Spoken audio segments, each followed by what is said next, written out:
How does a conflict that has lasted nearly a decade, displaced over 1 million people, and claimed thousands of lives remain largely unnoticed by the global community?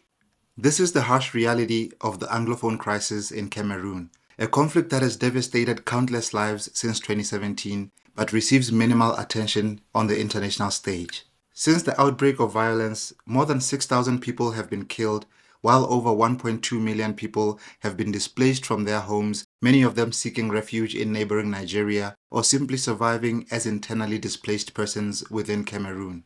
Schools have been shut down, healthcare systems crippled, and entire villages burnt to the ground. And yet, the world seems to have turned a blind eye. To truly understand how Cameroon reached this tragic point, we need to delve into the country's colonial history and examine how unresolved tensions from decades past culminated in one of Africa's most overlooked conflicts. Hello, and thanks for tuning in. My name is Simon Bayani, and on this channel, I explore African geopolitics, history, the economy, and more. The roots of the Anglophone crisis stretch back to the colonial era, when European powers carved up Africa without regard for existing ethnic, cultural, or linguistic boundaries. This story about Cameroon began with German colonization in the late 19th century. In 1884, the Germans established a protectorate over the territory, naming it Cameroon. However, Germany's defeat in the First World War led to a division of its colonies among the victors. In 1919, under the League of Nations mandate, Cameroon was split between Britain and France. France took control of the larger eastern portion, while Britain administered the smaller regions along the western border known as Northern and Southern Cameroons. This decision was not merely geographical. It created two distinct socio-political and cultural systems. The French administered their territory under a centralized assimilationist model, imposing French language, law, and education. In contrast, the British ruled their regions indirectly, maintaining existing local institutions while introducing British common law and an English language education system. These differences would prove significant in the decades to come. Now, before I move on, I would like us to acknowledge that not every single African problem can be attributed to colonialism. We simply cannot blame the Europeans for all of our problems. I'm a historian by training, and in the course of this channel, you will see me tie back certain African issues to their colonial roots. But that's simply to say, this is how far back this problem goes. It's not in any way an attempt to shift the blame on the Europeans. The truth is, colonialism did set the stage for a lot of problems that Africa has today. But at some point, we need to give the African leaders some agency. We need to hold African leaders accountable and say, from the end of colonialism up until the present day, what have African leaders done to contribute to the continuation of the divisions caused by colonialism? Or to say, from the end of colonialism, what have the African leaders done to move away from the divisions that were caused by colonialism? Because colonialism ended more than 60 years ago. Well, at least for most African countries. That's more than half a century. Since the end of colonialism, have African leaders not been able to find ways to deal with the problems that were caused by colonialism? That's the question we need to ask ourselves before we blame everything on colonial rule. Now back to the Cameroon story. In 1960, French Cameroon gained independence as the Republic of Cameroon. The following year, the United Nations offered the British-administered regions two choices. They could either join the soon-to-be independent Nigeria or reunite with the Republic of Cameroon. But more crucially, full independence wasn't an option available to them. The predominantly Muslim northern Cameroons opted to join Nigeria, while the mostly Christian southern Cameroons chose to reunite with French Cameroon. This resulted in the creation of the Federal Republic of Cameroon in October 1961. The federation was designed to respect the autonomy of both regions, maintaining the two official languages of French and English and separate legal and education systems. The fragile federal structure, however, did not last long. In 1972, President Amadou Ahidjo organized a controversial referendum that replaced the federation with a centralized unitary state called the United Republic of Cameroon.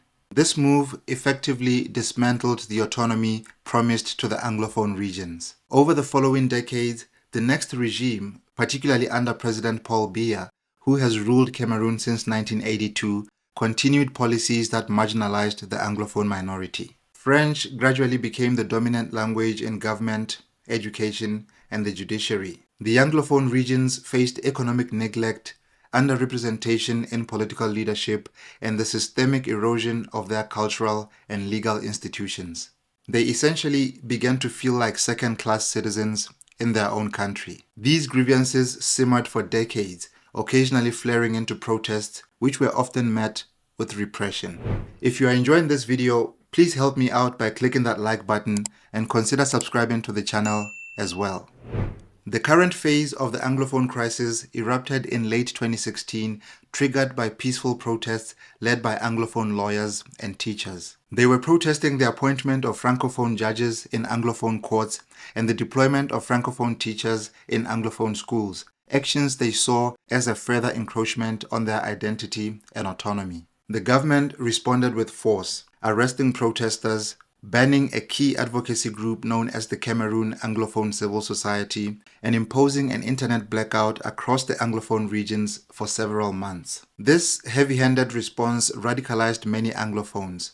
By 2017, some groups began advocating for full independence, resurrecting the idea of Ambazonia, the name that was initially given to the would-be independent state encompassing the northeast and southwest regions. On October 1st, 2017, which was also the anniversary of Southern Cameroon's union with French Cameroon, separatists declared the independence of Ambazonia. This marked the transition from peaceful protest to armed conflict. The Anglophone crisis now involves multiple actors. In the one camp, you have the Ambazonian separatists. Their movement is fragmented into various factions, the largest being the Ambazonia Defense Forces, or the ADF, led by Lucas Ayaba Cho.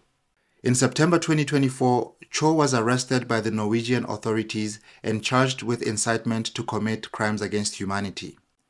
At the time of this recording, he is still held in Norway, although the prosecution appears to be struggling to prove jurisdiction. Other groups include the Southern Cameroon's Defense Forces and other small militias. Then, in the second camp, you have the Cameroonian government. Led by President Paul Biya, the government maintains that Cameroon is one and indivisible. The government has also deployed elite military units such as the Rapid Intervention Battalion to suppress the separatist movement. And lastly, you have the civilians. Caught in the crossfire, the civilians have borne the brunt of the violence.